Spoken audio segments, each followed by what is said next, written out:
Are you ready to get your health back but feel overwhelmed by the endless healthcare options? We believe God has called each of us to a specific assignment, and we want to make sure your body, mind, and heart are up for the task. It's time to simplify the process of healing. At Cornerstone Integrative Healing, we offer simple, effective, easy ways to prioritize your health and gain understanding. No prescription pad needed. I'm Kari, a pharmacist turned integrative health practitioner. I'm so excited to have these conversations around topics with my friend, Jenn. Hi there, I'm Jenn, and together with our team at Cornerstone Integrative Healing, we offer an alternative to traditional healthcare, combining our expertise and experience in the medical field with our knowledge and faith to break the cycles of guessing what's wrong. We know the road to healing, feeling good again, can be overwhelming. You can expect honest conversations around the ups and downs of healing. The truth is, there are so many layers to healing. Because we've taken the time to learn where true healing comes from, we've learned how to help other women discover a different way of caring for themselves. Join us every week for new episodes as we discuss topics that are personal and pertinent to your healing journey. Hey there, and welcome into the Cornerstone Integrative Healing Podcast. It's Kari here, and I'm here with my co-host, Jenn. We are moving forward in season 3 with a brand new series, Barriers to Healing. And so if you're just joining us for the first time, you might want to go back and listen to the first 2 episodes of season 3, just to get a good idea of, what we're going to be unpacking in this series. And I'm really excited about it. I think that a lot of times we get maybe caught up in things that we think are actually the root of our issues, but really aren't. So that's kind of what we're unpacking in this series. And so in today's episode, we're going to be talking about immune challenges, pathogens, things like that, as to how is that working against our system? How is that stressing out our system and is actually causing barriers to our healing? So, Jenn, you want to kind of jump into this topic? Yeah, I'd love to. It's probably one of my favorite topics because it is so pertinent to how we heal. And we all have some underlying chronic immune burden. So let me talk about what are immune burdens or pathogens. So what we're talking about are bacteria, viruses, retroviruses, and just a regular old virus, parasites, fungus, stealth pathogens, which we'll describe in a second, and then biofilms, something maybe not all of you might be familiar with, but it's important to definitely mention those. So obviously, all of us, as I mentioned, have a mix of these, and we kind of harbor these subchronic infections. And unfortunately, in order to balance the endocrine system, okay, so we've talked about like how our stress response works, the HPA axis, hypothalamus, pituitary, adrenal axis, that's who responds to stress. In order for that system to be working correctly, and for, limbic health, limbic is our emotional, how we respond to things. Those will not heal unless we unburden the immune system. So our brain is highly influenced by cytokines. Cytokines are inflammatory markers. And so what's happening is when we have these immune burdens, we're producing a lot of these inflammatory markers. And so what happens is it alters, brain function, gut function, and that's where we start to get some symptoms. And they might not show up on blood labs, right? So especially if we have something called biofilms. So we might as well talk about biofilms right now. Biofilms it actually is a film. It's like this slimy film that these bugs actually create over themselves so as to not be, 1, detected by the immune system, and 2 is, if you're whether you're taking an antibiotic or maybe bacterial herbals or whatever, they will not affect this bug because it's covered in this biofilm. And so what we have to do is bust through these biofilms. And that can create a landslide of symptoms sometimes when we're doing that.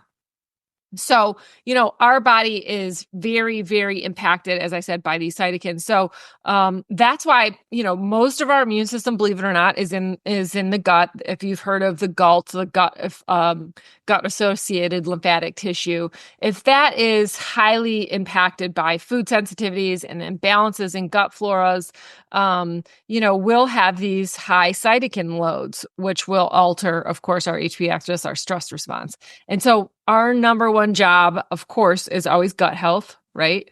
Because gut health is sort of foundational. So healing the leaky gut is really important so that we're not chronically activating the immune system. Because every time we eat, it's a immunological event, right? We're putting foreign substances, and so that's one of the first things that we'll concentrate on. But the other thing is addressing stress, which I know we've talked to so much, but cortisol is probably the number one blocker of immune virulence, your body's ability to respond. And we all know that, right? Because when we're run down and we're stressed, we tend to get sick. So most people kind of have an idea about that, but it's become even more and more important now. As we enter into an age of like high antibiotic resistance. And that's because, antibiotics are used extensively in the agricultural department. So we're all getting, if you're eating conventional meats, you're getting them. The incidence of autoimmune disease is increasing. So let me explain that because that's super, super important.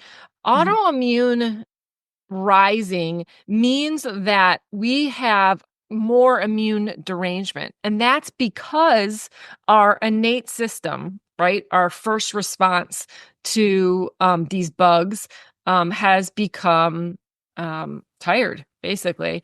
And so that's really important. If we see nowadays, autoimmune disease didn't even, if you Google, well, they didn't have Google 100 years ago, but if you Google it now, you'll get like 11,000 hits. Even Googling it 20 years ago, there's like 1,000 hits, right?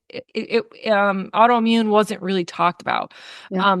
It is super important that we address any underlying infection and in order to address autoimmune disease. I'm kind of rambling, but anyway, that's super important because there's so many people with autoimmune disease, and it's about underlying immune derangement, which means there's some underlying bacteria, virus, fungus, biofilm, or stealth pathogen, usually a mix of all of those. Let me define stealth pathogen, and then Kari, you can jump in. Stealth pathogens are something that invades the immune system. So these buggers are highly, highly intelligent, and they will literally do things like down-regulate the body's immune inflammatory response as to not to alert the immune system that it's even there. Okay. Epstein-Barr is a good example. It actually alters the genome not to alert the immune system that it's there. Certain types of helminths or parasites will use that down-regulate certain cytokines and inflammatory markers like interleukin-1, again, not to alert the immune system that it's there. Lyme, a very common one, it'll go into a cystic form and, basically not even allow the body to know that it's there. That's why it does Lyme doesn't show up on a lot of the mainstream ELISA or Western blot is because your body doesn't know it's there. And so it's not producing antibodies. So do you want to talk just a little bit about, maybe you can touch on innate system versus adaptive or acquired? Sure. First, I just wanted to share a little bit more perspective on this topic, because when we're talking about these things in the barriers to healing, it's rarely just one thing that is a barrier to someone's healing, right? It's like, yes, these underlying things might be at play. However, I think it's important to keep digging and to keep asking, why are they there, right? And it's probably not just one thing. And I think sometimes we just tend to go after these immune challenges and kind of stop there. And we hope that talking about these different barriers to healing will help you to realize you kind of have to keep asking why. Obviously, this matters as we're sharing, but to keep digging to ask, like, Why is this going on? Why do I keep having these things pop up? Why is my immune system chronically weakened, right? I think that's a really important question to keep asking. So I just wanted to kind of share that. But on that topic of immune system, I just love your explanation. Will you explain it for us? Sure. So innate. So there's the way that I like to explain it is there's two arms to the immune system. There's the innate system. So this is our first responders, right? The white blood cells see an invader, they move toward it. It's called phagocytosis, and then they try to engulf the invader, right? That's called chemotaxis. So sorry, that's flipped. Chemotaxis is the movement of white blood cells toward things, and then phagocytosis is the engulfment. So that's our initial response, right? We, that's just how the body responds initially. Then the adaptive, which is the other arm of the immune system, should kick in. This is our antibody-mediated immune system. And that's, we see this pathogen, we produce an antibody to that pathogen, and then basically the body, tells all the white blood cells, this is what we're looking for, here's the antibody, finish getting rid of the infection, right? So those two arms of the immune system have to be in balance. And what happens over time, a lot of times, even as we age, is that innate system. So if you have this teeter-totter, I'm holding out my arms for those of you just listening. What happens is the one side of the teeter-totter goes down, and that's the innate system. And we just don't have the response that we used to have. And the adaptive goes up. Adaptive is that adaptive system. So we get histamine released, we get autoimmune disease because now we're responding to self, right? Mm-hmm. So there's lots of things that, really we can use to help the body identify self and not self. And so, one of my favorite things is echinacea because it is so incredibly good at basically putting glasses on the white blood cells so that it can differentiate between self and non-self. Mm-hmm. Yeah, that's a great way to explain it. And so echinacea is a perfect preventative, supplement.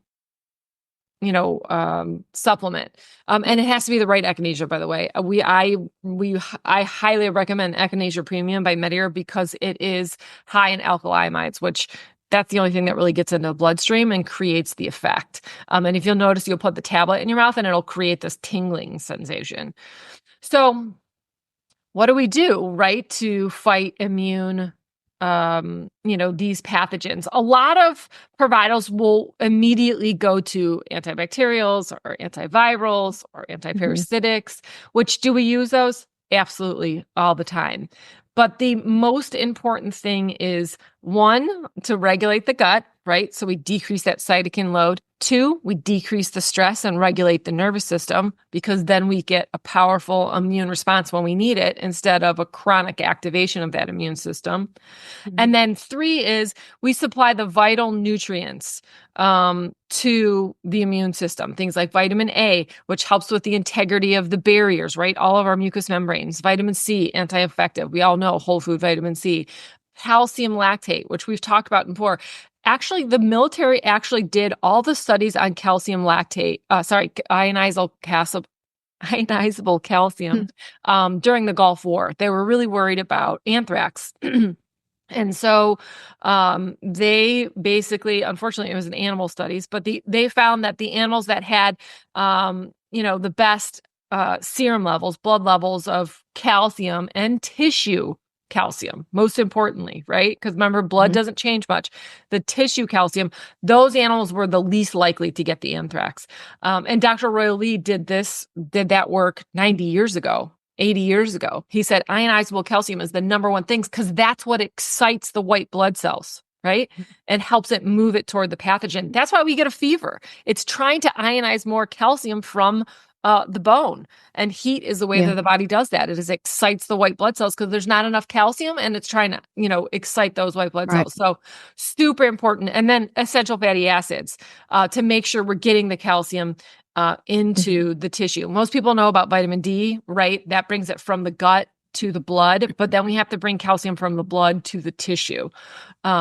So essential fatty acids are really important for that.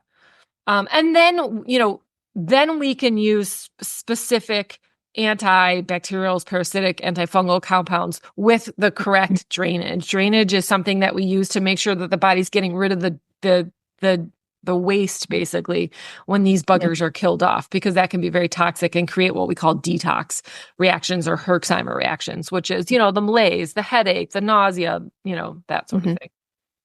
Yeah, I think it's important to look at that as a whole, because sometimes, maybe you see something somebody else is doing, whether it be in a Google search or on Instagram, somebody's talking about something and you think, okay, well, I have this, so I'm going to take this. And then you have a bad reaction. I just think it's important to, work with somebody, to be honest, because somebody that is trained in all of these things, because all of these things play a part and everybody is so individualistic, and you just want to have the best experience and actually get to the root of what's going on versus just stirring up stuff, feeling awful, and then saying, I'm not doing that again. Right? It's just, and that happens often. That does happen often. And so I think a lot of times we just want to figure out what's there and go kill it off, but it's really not that cut and dry often. So I'm glad that you went through the different steps, and really a lot of those things need to be in place before you start trying to go after some of these things, so that the body can appropriately respond. That's the whole point, right? It hasn't been appropriately responding, so you want to give it what it needs so that it can. Right.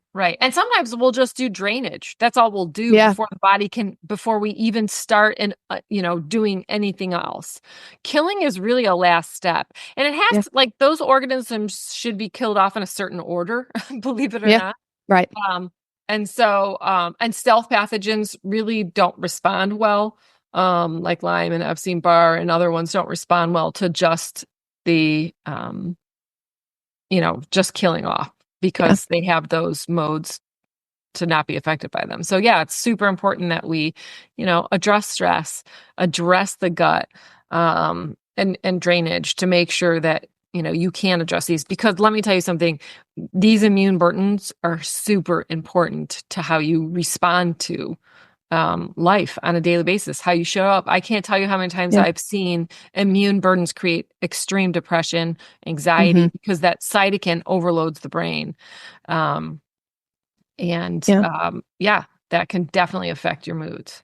Right. And, other of these barriers to healing, we're kind of just getting started in this series, but continue with us, because we are going to share more about the other barriers and just how they kind of, you really have to look at a case and say, okay, what is the most important, and start peeling back the layers. And that's different for everybody. And there's, like I said, there's usually multiple barriers at play.